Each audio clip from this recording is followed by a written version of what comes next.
I couldn't do the stream last night. Not a chance.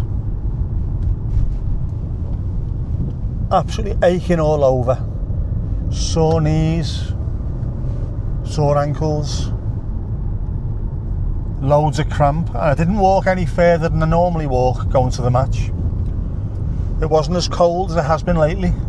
Can't blame any of that, but I don't know what it is. Just felt like an absolute nightmare. Still not right now. Last night, I felt all chilled, relaxed. Watched a bit of TV. Got to about 2 o'clock in the morning. Telly off. And then I have to sleep on my side because I can't. If I sleep on my back, I just end up, waking up constantly. And I can't sleep on my left because my arm's bad. So I constantly sleep on my right hand side. And as soon as I turned over onto my right, I could feel myself getting cramp. How does that work? How do you get cramp lying in bed without moving? Ridiculous. So today I've been stretching a bit. I've had the Voltarol on my knees, trying to take down as much bruising as possible. I'm not sure it's really working, but it had to be done. Thankfully I wasn't sat on the phones all day. I was yesterday, which is very tiring, not being able to move. Just doing a bit of stretching, doing some calf raises, which might set off cramp and also might cause a bit of cramp later. But if I keep on doing it, I don't know, will the calves strengthen a bit and mean that doing the walk that I do going to the match won't set off the cramp? Will I get a bit fitter? When I played football, I could play footy for an hour running non-stop and I wouldn't get cramp. So I'm hoping a little bit more fitness, a bit more strength, maybe I'll be alright and I'll sleep better. Perhaps, I don't know. I'll give it a go. If it doesn't work, it doesn't work. I've got a foam roller, so that's been getting used as well. I don't know if it's worth getting a sports massage. Maybe they'll just say to me it's not muscle damage, it's not something that we can sort out, it's down to the nerves because of the stroke. That might be what it is, you see. At which point it's ridiculous getting a massage because you can't do it. You can't fix anything. I don't know. I said I was going to see if I could email one of the physios, but for the life of me I can't think of anyone. I didn't get anybody's email addresses when they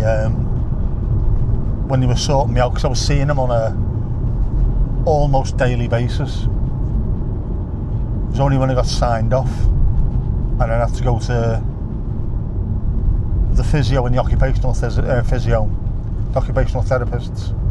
weekly, when I had to go there and see them. Even then I didn't get a number for them, I just had a generic number on the sheet that they got given for the clinic. So if I was going to miss anything, just ring the clinic up and say, can you tell Lynn or Gwyn, whoever it was that was seeing me, I won't be able to make it today.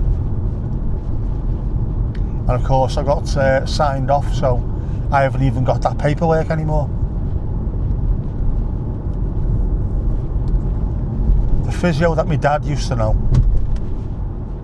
used to be a physio for Southport Football Club and was involved in a couple of rugby league teams, and who else? Oh, he looked after a few boxers.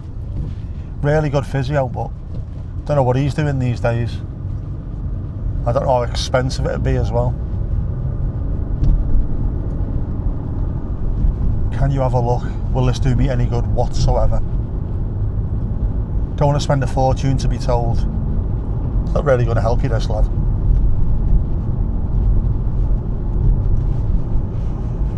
Ah, well. Maybe the best thing to do is just accept the fact that I will have nerve and muscle damage until I don't have it anymore. Whether that's through fitness, health, or being planted 6 feet under. It might be that way, you see. And if that's what it is, then I'll just have to learn how to live with it, won't I? Accept it for what it is.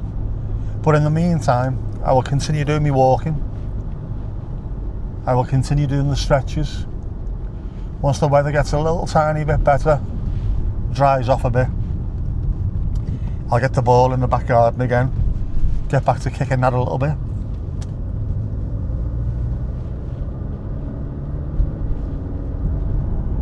And then we'll see where we are.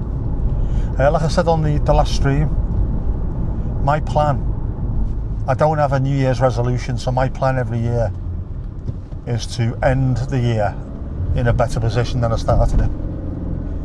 So if you can be better on the 31st of December than you were on the 1st of January that year, you're doing something right.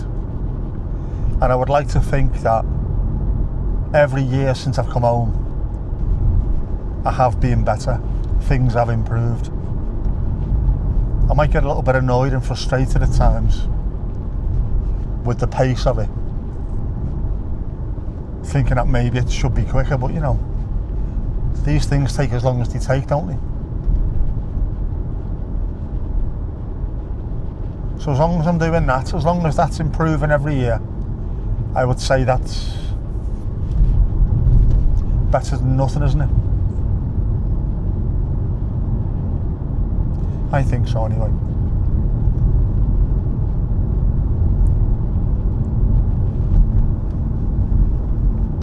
And then just remind myself, if I can, to take half an hour every day. At the end especially. Normally when I finish off doing what I'm doing during the day, I'll go and throw MASH on or something like that at midnight. Spend a couple of hours watching TV, just relaxing, getting everything out of my system. While I'm there, get the old deep heat rub or whatever, something muscular, rub it into my calves. Just spend a little bit of time, just half an hour, stretch, mini massage to myself, and see what happens. Unfortunately, I get too carried away sometimes.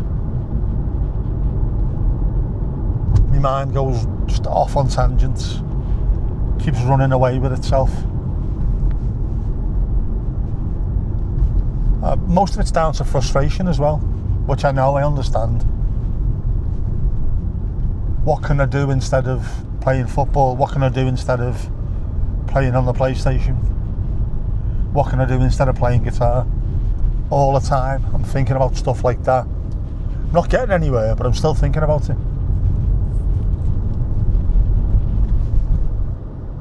How can I suddenly become someone who makes good videos on YouTube? That kind of thing, you know. Watched a brilliant one yesterday. Someone down south in a seaside town, and he absolutely captured what it's like, the vibe of a seaside town, especially a seaside town out of season, when the weather's not, I still say when the weather's not great. Rainy weather at the coast is great. It's just not tourist weather, is it? You don't get many visitors turning up at Southport when the rain's coming in sideways and it's -2 degrees and slate grey and all, you know what I mean? Horrible.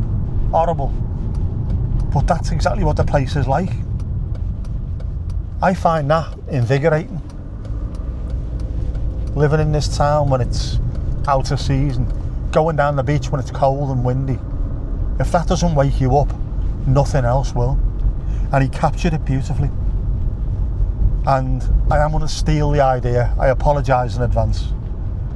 just to try it and see if I can replicate the same kind of vibe, so I can see how it's done. If I can copy it and do it so it looks right, I will have learned how to do it, and then I can just go and do my own thing. And before you say, oh, it's cheating, it's not, is it? I've been playing guitar for the last 30, oh Christ, how many years now? 37 years. How did I learn to play? Copying other people. I spent years trying to be George Harrison and Steve Howe and Johnny Marr. In the end, sort of got my own style. Stumbled upon a couple of things, but I learned by doing. And a lot of the songs that I've written over the years have been because I was playing someone else's music and cocked up, played the wrong chord and thought, oh, that sounds interesting.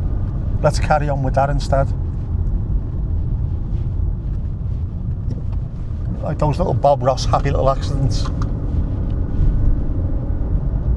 So you never know, if I try and copy someone and then don't quite get it right, but then it comes across as, ooh, that looks really good. Not the same as what they did, but still looks good. And I know how I did that now.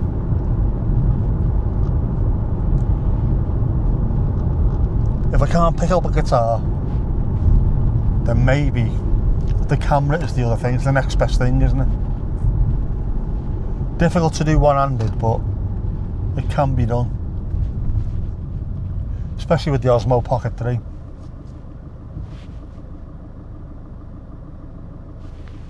I had a look earlier on. We got threatened with snow and heavy rain. I was waiting for the heavy rain to come, because that always looks fantastic, the heavy rain. And it never came. Miserable drizzle again. Snow overnight, that's now moved. It'll be snow tomorrow. And by the time we get to tomorrow, there'll be no snow, because it doesn't snow here. Again, which is a shame, because that'd be nice as well. The beach covered in snow is also very interesting. And it's even better when it's either raining or snowing and howling gales and there's sand, snow and all kinds of stuff blowing round, and there's people queuing up to buy ice creams, because we always do that. There's no stopping us. I'm at the beach, I am buying an ice cream, don't care what the weather's like. That's being British. Or -3, and you have a look on the beach, you look down and there's 4 or 5 shadowy figures in the distance, and when you finally focus on them and see what they're doing, it's mum, dad, a couple of kids and a dog. Dog's having the time of his life, kids are moaning, and dad's making them build sandcastles. We've come all the way here, come on, let's have fun, let's enjoy ourselves. Can't feel my hands, Dad, I can't feel my hands. Get digging. That's Britain at the seaside, man. Never mind sunny days. Cold, miserable, filthy weather. That's what it's all about. That's how you get hardy races of people. The Irish are like that. The Scandinavians are like that. Dutch, Germans, they're all like that. Out in the sand while it's freezing cold. Hair getting whipped all around you. Breed them tough by doing that.